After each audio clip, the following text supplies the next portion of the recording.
Welcome to non stop news. You watching Sakshi TV. This is Karthik Arava. నేను Kavitha. Update చూద్దాం. చంద్రబాబు సర్కార్ అప్పుల్లో రికార్డు సృష్టించడమే కాదు, వారి రికార్డును వారే బ్రేక్ చేసుకుంటూ వెళ్తున్నారు. అప్పుల్లో ఎవరికి అందనంత దూరంలో దేశంలోనే చంద్రబాబు ప్రభుత్వం మొదటి స్థానంలో ఉంది. తాజాగా మరోసారి పెద్ద మొత్తంలో చంద్రబాబు ప్రభుత్వం అప్పు తెచ్చింది. రిజర్వ్ బ్యాంక్ సెక్యూరిటీల వేలం ద్వారా ఈసారి ఏకంగా 4,000 కోట్లు రుణం తీసుకొచ్చింది కూటమి. ఈ 18 నెలల్లో 2,77,000 కోట్లకు పైగా చంద్రబాబు ప్రభుత్వం అప్పు తీసుకొచ్చింది.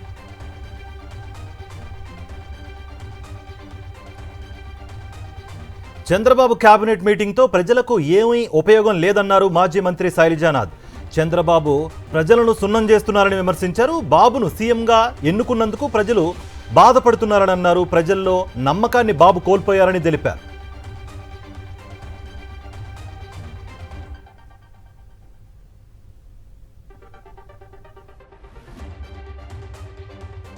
చంద్రబాబు నాయుడు గారు పెడుతున్న ఆఖరి ఈ సంవత్సరానికి మీటింగ్ కదా అని అనుకున్నారు. కానీ ఏ ఉపయోగం లేదు. అతను ఏ విధంగా వంచన చేస్తాడో, ప్రజల్ని వంచి అబద్ధాలు చెప్పి మొహం చాటేసుకొని వెళ్ళిపోతాడో, అదేవిధంగా అతని ప్రవర్తన నిన్నటి నుంచి ఉందని చెప్పడానికి బాధపడతా ఉన్నాం. నిజంగానే ఎంత బాధేస్తుందంటే, ఇటువంటి అతన్యా ముఖ్యమంత్రిగా ఎన్నుకోండేది ఈ రాష్ట్ర ప్రజలు అని. ఆంధ్రప్రదేశ్ ముఖ్యమంత్రి నారా చంద్రబాబు నాయుడు విదేశీ పర్యటన వివాదాస్పదంగా మారింది. అటు ప్రభుత్వం, ఇటు అధికార వర్గాలనే విస్మయానికి గురిచేస్తూ ఇవాళ ఉదయం ఆయన లండన్ వెళ్లినట్లుగా సమాచారం. అయితే న్యూ ఇయర్ సెలబ్రేషన్స్ కోసమే ఆయన వెళ్లి ఉంటారని టీడీపీ వర్గాల్లో జోరుగా చర్చ జరుగుతోంది. ఉండవల్లి నుంచి హైదరాబాద్, అక్కడి నుంచి అటే లండన్ కు అత్యంత రహస్యంగా సాగింది ఆయన పర్యటన. అయితే పదే పదే విదేశీ పర్యటనల వెనుక మతలబు ఏంటనే చర్చ జోరందుకుంది. ఇప్పుడు ఈ ఏడాదిలో ఇప్పటికే చంద్రబాబు 6 సార్లు విదేశాలకు వెళ్లారు. సీఎం హోదాలో పెట్టుబడుల సాధన పేరు చెప్పి కుటుంబ సభ్యులతో వ్యక్తిగతంగా పర్యటించిన సందర్భాలే ఉన్నాయి. అయితే సీఎం హోదాలో ఉండి కూడా అంత రహస్యంగా పర్యటనలు చేయడం ఎందుకు అనే చర్చ మొదలైంది. ఇప్పుడు అటు చంద్రబాబు తనయుడు నారా లోకేష్ కూడా తరచూ రహస్య పర్యటనలు చేస్తూ ఉండడం, కనీస సమాచారం లేకపోవడం తెలుగుదేశం పార్టీలోనూ తీవ్ర చర్చనీయాంశంగా మారుతోంది. ప్రస్తుతం లోకేష్ విదేశీ పర్యటనలోనే ఉన్నారు. అందుకే సోమవారం జరిగిన కేబినెట్ భేటీకి కూడా హాజరు కాలేదు. రాష్ట్రం ఆర్థిక ఇబ్బందుల్లో ఉన్న కూటమి నేతలు చంద్రబాబు, పవన్, నారా లోకేష్లు మాత్రం విలాసాల విషయంలో తగ్గేదేలే అంటున్నారు. ఓవైపు అడ్డగోలుగా అప్పులు చేస్తూనే ప్రత్యేక విమానాలు, హెలికాప్టర్ల ఖర్చుతో రాష్ట్ర ఖజానాకు చిల్లు పెడుతూ ఉండడం సోషల్ మీడియాలో తీవ్ర విమర్శలకు దారితీస్తోంది. చంద్రబాబు నాయుడు గారు లండన్ ట్రిప్కి వెళ్ళారని అధికారికంగా, అనధికారికంగా వార్తలు వస్తున్నాయి. అది లండన్ టూరా, లాకర్ టూరా అనేది మాకు ఉన్నటువంటి అనుమానం. జగన్మోహన్ రెడ్డి గారు ముఖ్యమంత్రిగా సేవలు అందించేటప్పుడు తమ కుటుంబ సభ్యులతో కలిసి పర్యటన చేస్తే దానికి అనవసరమైనటువంటి రాద్ధాంతం చేసినటువంటి తెలుగుదేశం పార్టీ, కూటమి పార్టీలు ఈరోజు చంద్రబాబు నాయుడు గారు చేసినటువంటి ఈ లాకర్ టూర్ పైన ఎందుకు ఎవరు ఏం మాట్లాడట్లేదు? గుట్టుగా వెళ్లాల్సినటువంటి అవసరం ఏముంది? తిరుపతి జిల్లా శ్రీకాళహస్తి జనసేన మాజీ ఇన్ఛార్జ్ కోట వినుత డ్రైవర్ రాయుడు హత్య కేసులో కీలక పరిణామం జరిగింది. తమిళనాడు పోలీసులు దర్యాప్తు వేగవంతం చేశారు. శ్రీకాళహస్తి ఎమ్మెల్యే బొజ్జల సుధీర్ రెడ్డికి కూడా నోటీసులు ఇచ్చే అవకాశం ఉంది. ఇప్పటికే బొజ్జల సుధీర్ రెడ్డి అనుచరుడు సుజిత్ ను విచారించారు తమిళనాడు పోలీసులు. ఎమ్మెల్యే బొజ్జల సుధీర్ రెడ్డిని కూడా విచారించే అవకాశం ఉన్నట్లుగా తెలుస్తోంది. చిత్తూరు జిల్లా నగరి నియోజకవర్గంలో అక్రమ గ్రేవల్ దందాకు ఓ వ్యక్తి బలయ్యాడు. కూటమి నేతల కనుసన్నల్లో జరుగుతున్న అక్రమ గ్రేవల్ టిప్పర్ యువకుడి బైక్పై దూసుకువెళ్లింది. దీంతో యువకుడు అక్కడికక్కడే మృతి చెందాడు. మృతుడు తమిళనాడు గొల్లకుప్పం గ్రామానికి చెందిన చెంచుగాన్ వ్యక్తిగా గుర్తించారు. నగరి రూరల్ ముడిపల్లి గ్రామ పంచాయతీ సమీపంలోని 7 గట్లు వద్ద ఈ ఘటన చోటు చేసుకుంది. మృతదేహం వద్ద కుటుంబ సభ్యులు బోరున విలపిస్తున్నారు. యువకుడి మృతదేహంతో బంధువులు ఆందోళనకు దిగారు. రైల్వే పనుల పేరుతో అనుమతులు తీసుకుని అక్రమ గ్రేవెల్ దందాకు తెరలేపారు కూటమి నేతలు. మృతుడి బంధువుల ధర్నాతో భారీ ఎత్తున గ్రావెల్ లారీలు నిలిచిపోయాయి. కూటమి ప్రభుత్వంలో విద్యా వ్యవస్థ నాశనమైందన్నారు మాజీ మంత్రి ఆదిమూలపు సురేష్. కూటమి ప్రభుత్వ అనాలోచిత నిర్ణయాలు విద్యారంగాన్ని నాశనం చేశాయన్నారు. ప్రభుత్వ పాఠశాలల్లో డ్రాప్అవుట్స్ బాగా పెరిగాయని తెలిపారు. 4 లక్షలకు పైగా విద్యార్థులు ప్రభుత్వ బడులకు దూరమయ్యారని పేర్కొన్నారు. ప్రభుత్వమే ప్రభుత్వ విద్యను నాశనం చేసే విధంగా ఈ 18 నెలల కాలంలో టీడీపీ కూటమి ప్రభుత్వం తీసుకున్నటువంటి అనేకమైనటువంటి అనాలోచిత నిర్ణయాలు కానివ్వండి, ప్రయోగాలు కానివ్వండి, పూర్తిగా వికటించాయి. ఒక్క మాటలు చెప్పాలంటే విద్యా వ్యవస్థను పూర్తిగా భ్రష్టు పట్టించడం జరిగింది. కొత్త జోనల్ కమిషనర్లతో ముఖ్యమంత్రి రేవంత్ రెడ్డి సమీక్ష నిర్వహించారు. తెలంగాణ రైజింగ్ 2047 విజన్ డాక్యుమెంట్ ప్రకారం ముందుకు సాగాలని దిశానిర్దేశం చేశారు. కోర్ పరిధిలోని సిటీని 12 జోన్లు, 60 సర్కిళ్లు, 300 వార్డులుగా పునర్వ్యవస్థీకరించామని, ఇక పరిపాలనను పట్టాలెక్కించాలని అధికారులకు వివరించారాయన. ఇక హైదరాబాద్లో అత్యంత సంక్లిష్టమైన సమస్య చెత్త సేకరణేనని, దీనికోసం ప్రత్యేకమైన ప్రక్షాళన చేయాలన్నారు. సంక్రాంతికి హైదరాబాద్ విజయవాడ మధ్య టోల్ ఫీజు రద్దు చేయాలని కేంద్రానికి మంత్రి కోమిటిరెడ్డి లేఖ రాశారు. జనవరి 9 నుంచి 14 మధ్య హైదరాబాద్ విజయవాడ మధ్య టోల్ ఫీజు ఎత్తేయాలని విజ్ఞప్తి చేశారు. జనవరి 16 నుంచి 18 మధ్య విజయవాడ హైదరాబాద్ రూట్లోనూ టోల్ తీసేయాలని రిక్వెస్ట్ చేశారు. సంక్రాంతి సమయంలో ఈ రూట్లో ట్రాఫిక్ రెట్టింపు అవుతుందన్నారు కోమిటిరెడ్డి. అవసరమైతే 1-2 రోజుల్లో స్వయంగా వెళ్లి కలుస్తానన్నారు.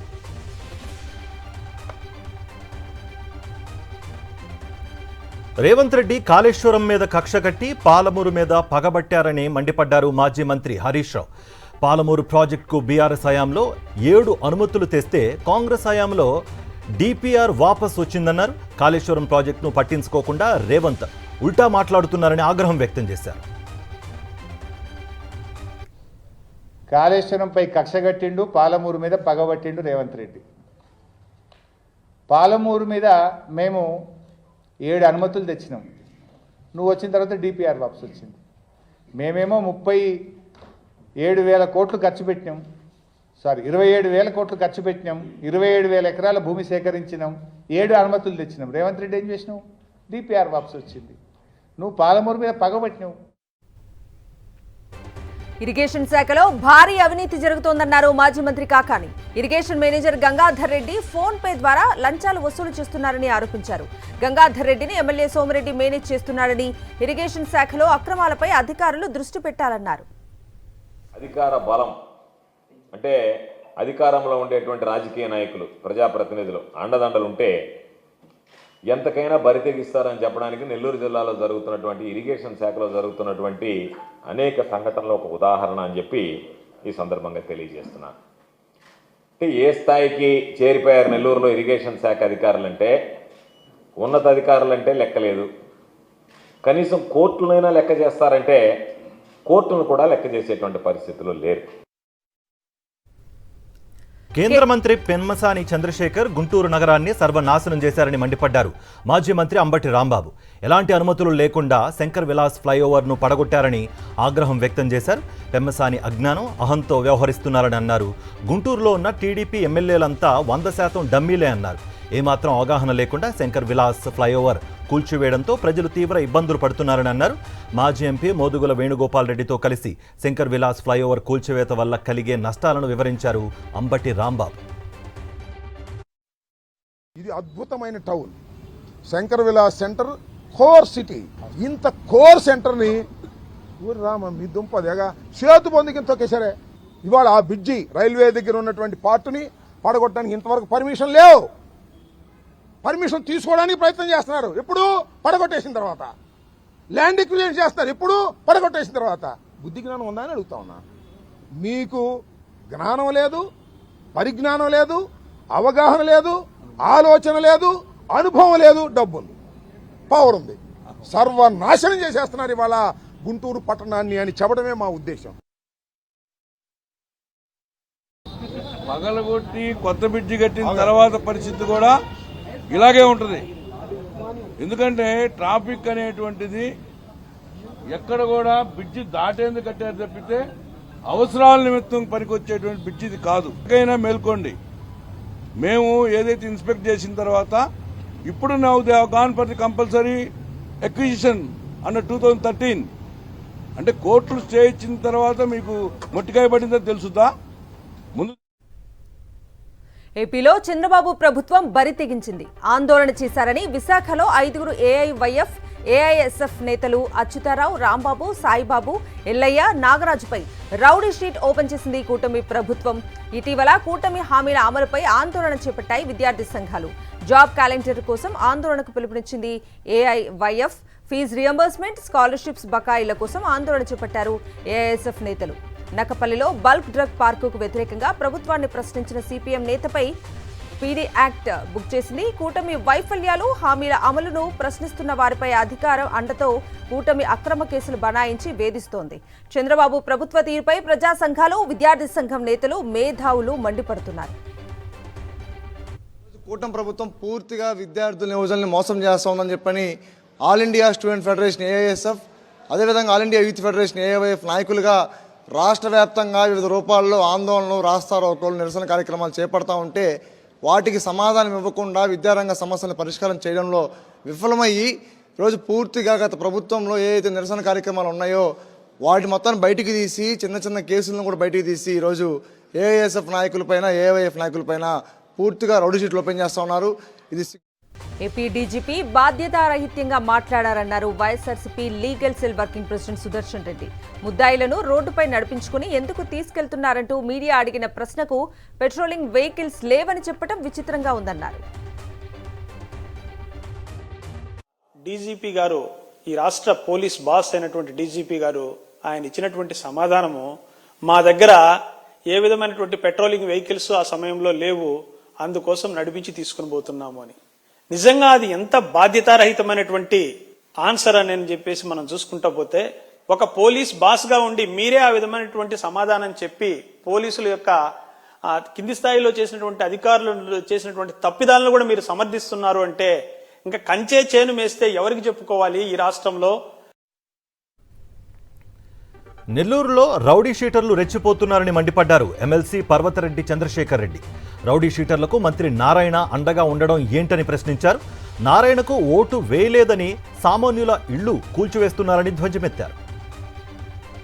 ఇటీవల కాలంలోనే సాక్షాత్తు ముఖ్యమంత్రి గారే నెల్లూరు గురించి మాట్లాడుతా, నెల్లూరులో రౌడీయిజం పెరిగిపోయింది, రౌడీ షీటర్లు విచ్చలవిడిగా ప్రవర్తిస్తూ ఉన్నారు, గంజాయికి అడ్డు అదుపు లేదు అనే విధంగా సాక్షాత్తు ముఖ్యమంత్రి గారే మాట్లాడినటువంటి పరిస్థితిని మనం చూసినాం.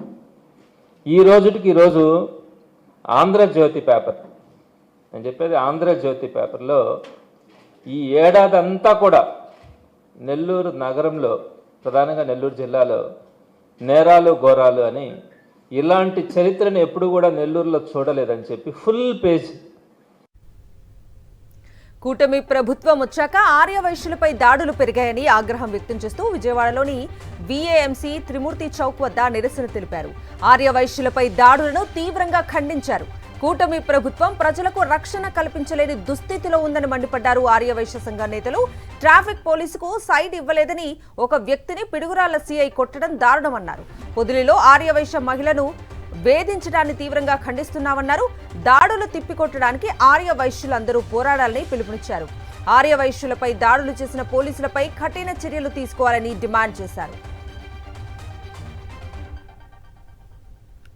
వైఎస్ఆర్సీపీ కార్యకర్తలను రెచ్చగొట్టే పనులు పునరావృతం కాకుండా చర్యలు తీసుకోవాలని మాజీ ఎమ్మెల్యే గోపిరెడ్డి శ్రీనివాసరెడ్డి ఎస్పీకి వినతిపత్రం అందజేశారు.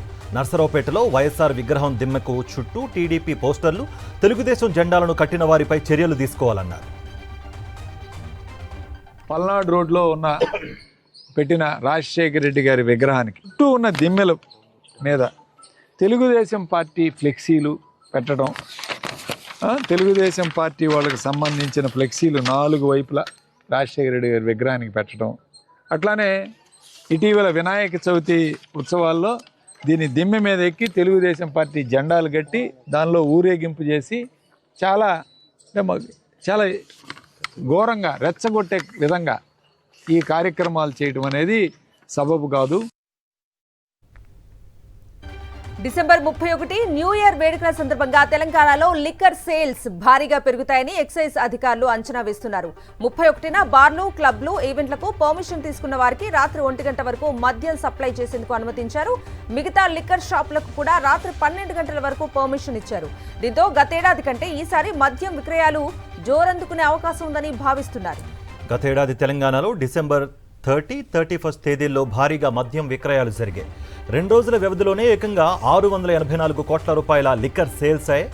డిసెంబర్ 30న 402 కోట్లు, 31న 282 కోట్ల రూపాయల విలువైన మద్యం విక్రయాలు జరిగాయి. ఈసారి అంతకు మించి విక్రయాలు జరుగుతాయని ఎక్సైజ్ అధికారులు అంచనా వేస్తున్నారు. మరోవైపు మందుబాబుల కట్టడి కోసం పోలీసులు ప్రత్యేక చర్యలు చేపట్టారు. జనవరి 1 వరకు స్పెషల్ డ్రంక్ అండ్ డ్రైవ్కు చేపడుతున్నారు. ఒక్క డిసెంబర్ 31నే హైదరాబాద్ కమిషనరేట్ పరిధిలో 100 ప్రాంతాల్లో తనిఖీలు చేపట్టనున్నారు పోలీసులు. మేడ్చల్ జిల్లా నాచారంలో దారుణం జరిగింది. నగల కోసం వృద్ధురాల్ని గొంతు నిలిమి హత్య చేశారు. మృతదేహాన్ని ఏపీలోని గోదావరి నదిలో పడేశారు దుండగులు. ఈ నెల 18న నాచారం పోలీస్ స్టేషన్లో సూరెడ్డి సుజాత మిస్సింగ్ కేసు నమోదైంది. ఈ కేసును ఛేదించిన పోలీసులు 3 నిందితులను అరెస్ట్ చేసి రిమాండ్కు తరలించారు. వైకుంఠ ఏకాదశి సందర్భంగా తెలుగు రాష్ట్రాల్లోని వైష్ణవాలయాల్లో భక్తుల రద్దీ కొనసాగుతోంది. వేకోజాము నుంచే భక్తులు పెద్ద ఎత్తున తరలివచ్చి ఉత్తర ద్వార దర్శనం చేసుకుంటున్నారు. తిరుమల, భద్రాచలం, వేములవాడలో స్వామివారి దర్శనానికి భక్తులు బారులు తీరారు. తిరుమలలో విజిలెన్స్ అధికారుల వైఫల్యం మరోసారి బయటపడింది. వైకుంఠ ఏకాదశి సందర్భంగా ఎలక్ట్రిక్ వాచ్తో ఆలయంలో ప్రవేశించారు టీటీడీ బోర్డు సభ్యుడు ఆనంద్ సాయి కుమారుడు. టీటీడీ పాలక మండలి సభ్యుడు ఆనంద్ సాయి ఆలయ నిబంధనలు పాటించకపోవడంపై భక్తులు ఆగ్రహం వ్యక్తం చేస్తున్నారు. సింహాచలం అప్పన్న ఆలయంలో మహా అపచారం జరిగింది. స్వామివారి ప్రసాదంలో నత్త దర్శనమిచ్చింది. దేవాలయానికి వెళ్లి ప్రసాదం తీసుకున్న ఒక భక్తుడికి పులిహోరలో నత్త కనిపించింది. దీంతో పులిహోర ప్యాకెట్ను ప్రసాదం కౌంటర్కి వెళ్లి చూపించగా వారి నుంచి ఎటువంటి సమాధానం రాలేదు. దీంతో ప్రసాదం పంపిణీపై భక్తులు ఆగ్రహం వ్యక్తం చేస్తున్నారు.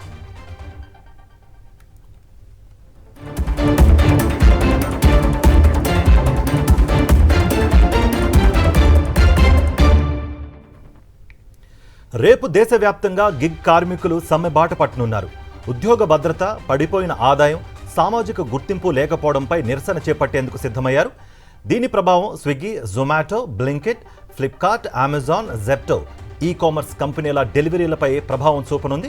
డిసెంబర్ 31 కావడంతో పార్టీలకు సిద్ధమైన వారిపై గిగ్ సమ్మె ప్రభావం తీవ్రంగా ఉండనుంది. ఫుడ్ ఆర్డర్లు, ఇతర ఆహార పదార్థాల ఆన్లైన్ డెలివరీలు ఆగిపోనున్నాయి. అధిక పనిభారంతో కూడిన తక్కువ జీతాలు, ప్రమాద బీమా సౌకర్యాలు కల్పించాలని గిగ్ కార్మికులు డిమాండ్ చేస్తున్నారు. వచ్చే ఏడాది అసెంబ్లీ ఎన్నికలు జరగనున్న పశ్చిమ బెంగాల్లో రాజకీయాలు రసవత్తరంగా మారుతున్నాయి. కాంగ్రెస్ నేత అధీర్ రంజన్ చౌదరి ప్రధాని మోదీతో సమావేశం కావడం చర్చనీయాంశమైంది. ఢిల్లీలో ప్రధానిని కలిశారు అధీర్ రంజన్. పలు అంశాలపై చర్చించారు.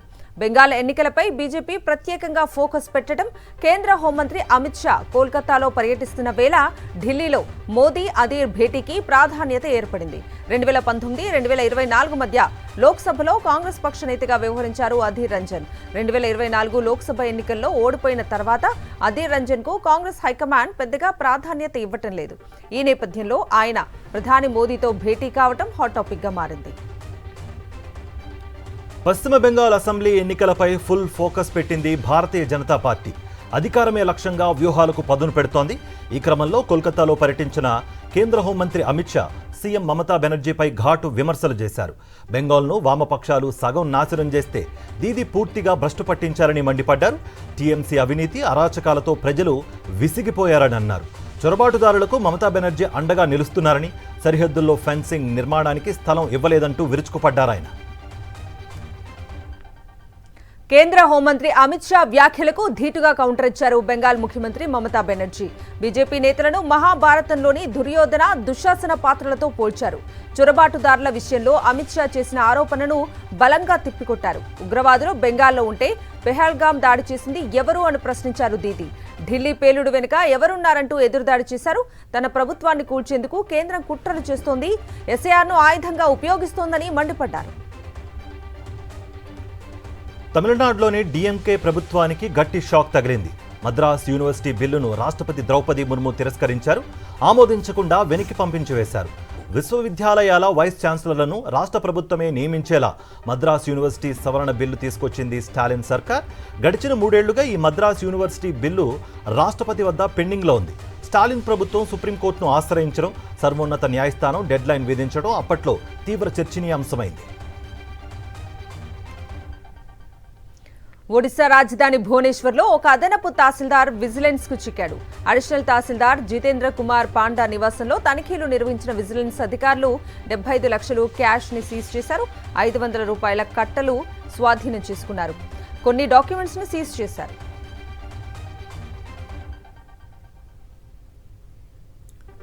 కాంగ్రెస్ ఎంపీ ప్రియాంక గాంధీ వాద్రా ఇంట పెళ్లి సందడి నెలకొంది. ప్రియాంక రాబర్ట్ వాద్రాల కుమారుడు రెహాన్ వాద్రా త్వరలో వివాహ బంధంలోకి అడుగుపెట్టబోతున్నాడు. తాజాగా రెహాన్ ఎంగేజ్మెంట్ జరిగినట్టుగా తెలిసింది. తన స్నేహితురాలు అవీవా బేగ్తో రెహాన్ నిశ్చితార్థం జరిగినట్లు సమాచారం. రెహాన్ అవీవా 7 ఏళ్లుగా ఫ్రెండ్స్. వీరి ప్రేమ బంధాన్ని ఇరు కుటుంబాలు అంగీకరించి నిశ్చితార్థం జరిపించినట్లు మీడియా కథనాల్లో వెల్లడించారు. అయితే దీనిపై గాంధీ వాద్రా కుటుంబాల నుంచి ఎలాంటి అధికారిక ప్రకటన రాలేదు. ఎలాంటి యంత్రాలు, మేకులు, స్టీల్ వాడకుండా సహజ ఉత్పత్తులతో రూపుదిద్దుకున్న పూర్తి మానవ నిర్మిత అద్భుతం ఐఎన్ఎస్వి కౌండిన్యా నౌక తొలి సముద్రయానాన్ని విజయవంతంగా ప్రారంభించింది. గుజరాత్లోని పోరుబందర్ నుంచి ఒమన్ దేశంలోని మస్కట్ తీర నగరానికి పయనమైంది. 18 మంది నావికులతో ప్రయాణం ప్రారంభించిన కౌండిన్యా 15 రోజుల పాటు 1400 కిలోమీటర్ల సముద్రయానం చేశాక ఒమన్ తీరానికి చేరుకోనుంది. ఐఎన్ఎస్వి కౌండిన్యా నౌక ప్రయాణంపై ప్రధాని మోదీ ఆనందం వ్యక్తం చేశారు. మన ప్రాచీన మూలాలు ఉన్న ఐఎన్ఎస్వి కౌండిన్యా బయలుదేరటం ఎంతో సంతోషదాయకమన్నారు. దేశ రక్షణ సామర్థ్యాన్ని మరింత బలోపేతం చేసే దిశగా మరో కీలక అడుగు పడింది. Long range guided rocket Pinaka తొలి ప్రయోగం విజయవంతమైంది. ఒడిశాలోని చాందీపూర్లో ఉన్న ఇంటిగ్రేటెడ్ టెస్ట్ రేంజ్లో ఈ టెస్ట్ జరిగింది. 120 కిలోమీటర్ల దూరం ప్రయాణించిన రాకెట్ సమర్థవంతంగా లక్ష్యాన్ని ఛేదించింది. నావిగేషన్తో ఖచ్చితమైన దాడుల కోసం పినాకాను అభివృద్ధి చేసింది DRDO. Bollywood Bhaijaan Salman Khan battle of Galwan చిత్రంపై చైనా మీడియా వెళ్లగక్కిన అక్కస్కు భారత్ గట్టిగా బదులిచ్చింది. సినిమాలను తెరకెక్కించే విషయంలో దర్శక నిర్మాతలకు కళాత్మక స్వేచ్ఛ ఉంటుందని స్పష్టం చేసింది. తమ భావాలను కథల రూపంలో వ్యక్తపరచడం భావ వ్యక్తీకరణ స్వేచ్ఛలో అంతర్భాగమని పేర్కొంది. బ్యాటిల్ ఆఫ్ గాల్వాన్ చిత్రం విషయంలో ఎవరికైనా సందేహాలు, ఆందోళన ఉంటే స్పష్టత కోసం భారత రక్షణ శాఖను సంప్రదించొచ్చని ప్రభుత్వ వర్గాలు వెల్లడించాయి. ఈ చిత్రం విషయంలో ప్రభుత్వ జోక్యం ఏమీ లేదని స్పష్టం చేశాయి. భారత్ చైనాపై ఇప్పటికే చాలా సినిమాలు వచ్చిన విషయం కూడా గుర్తు చేసింది.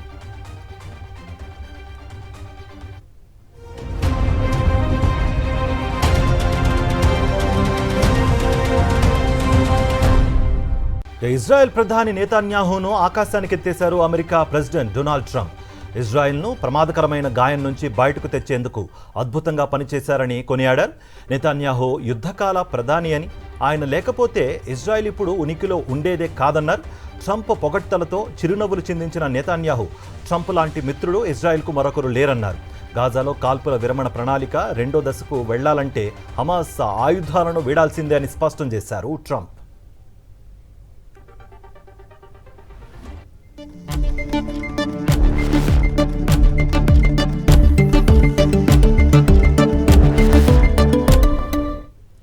దేశీయ స్టాక్ మార్కెట్ సూచీలు ఫ్లాట్ గా ముగిశాయి. సెన్సెక్స్ 20.46 పాయింట్ల నష్టంతో 84,675 వద్ద స్థిరపడగా నిఫ్టీ సైతం 3.25 పాయింట్ల నష్టంతో 25,938 వద్ద ముగిసింది. డాలర్తో రూపాయి మార్కం విలువ 89.84 ఉంది. సెన్సెక్స్ సూచీలో Eternal, IndiGo, Infosys, Asian Paints, UltraTech Cement షేర్లు ప్రధానంగా నష్టపోగా Tata Steel, Mahindra and Mahindra, Bajaj Finserv, Axis Bank, SBI షేర్లు లాభపడ్డాయి. కొనుగోలుదారులకు భారీ ఊరటనిచ్చాయి బంగారం, వెండి ధరలు. తులం బంగారం 3,050 రూపాయలు తగ్గింది. వెండి ధర కిలోపై ఏకంగా 23,000 రూపాయలు తగ్గింది. హైదరాబాద్లో 24 క్యారెట్ 10 గ్రామ్ గోల్డ్ 136,200 రూపాయలుగా కొనసాగుతోంది. 22 క్యారెట్ల 10 గ్రాముల పసిడి 124,850 రూపాయలు పలుకుతోంది. ఇక కిలో వెండి 23,000 రూపాయలు తగ్గడంతో 2,58,000కు చేరింది.